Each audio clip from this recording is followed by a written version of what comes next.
Mulai dari Tiongkok di awal pandemi, Iran, Italia, Spanyol hingga Brazil, Indonesia dan Amerika dengan pusat pandemi di New York, korban meninggal akibat pandemi COVID-19 terus berjatuhan.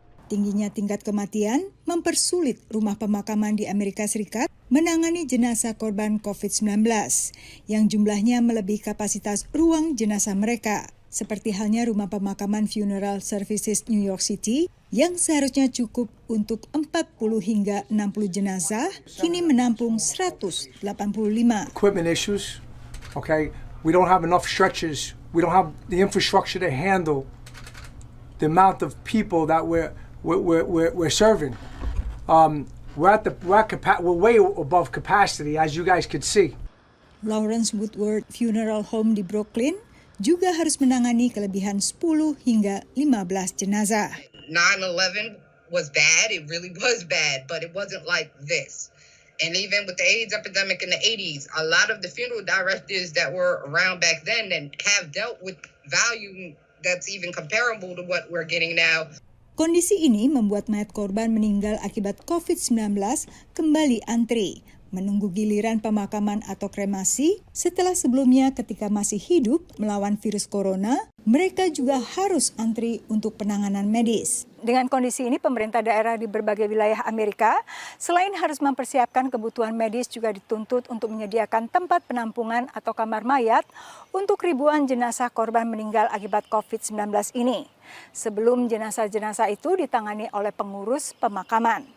Bisa dipastikan jumlah jenazah yang harus ditangani akan bertambah banyak, terutama di 3 wilayah yakni Detroit, New York, dan Louisiana yang diperkirakan mencapai kurva kematian tertinggi dalam waktu 1 hingga 2 minggu ini. Terlepas dari jumlah kematian, faktor lain yang memperlambat pengurusan jenazah COVID-19, ketatnya prosedur pengurusan jenazah dibanding kematian akibat penyakit yang tidak menular. This is not Ebola, where that was a major issue. However, appropriate care should be taken with anyone who dies of COVID-19 infection. Begitu pula dengan proses pemakaman, mulai dari saat disemayamkan hingga saat dikuburkan, harus mengikuti ketentuan pembatasan sosial. Sedangkan bagi imigran yang ingin membawa dan menguburkan jenazah di negara masing-masing. Tapi bagi yang warga negara Indonesia, itu memang ada 2 opsi. Ada yang dimakamkan di sini, ada yang dibawa pulang. Cuma karena andai kan ada yang meninggal karena COVID-19, tentunya tidak semudah pada saat situasi normal. Bisa jadi penerbangan juga tidak akan berani untuk membawa jenazah yang positif COVID-19. Saat ini untuk menyimpan luapan jenazah, sejumlah rumah sakit di berbagai wilayah Amerika termasuk New York menggunakan tenda lengkap dengan pendingin di halaman rumah sakit sebagai kamar mayat. Sedangkan di rumah sakit Elmhurst yang terletak di Queens, salah satu wilayah dari kota New York yang mayoritas penduduknya adalah imigran dari berbagai negara termasuk Indonesia, memanfaatkan truk kontainer berpendingin sebagai kamar mayat.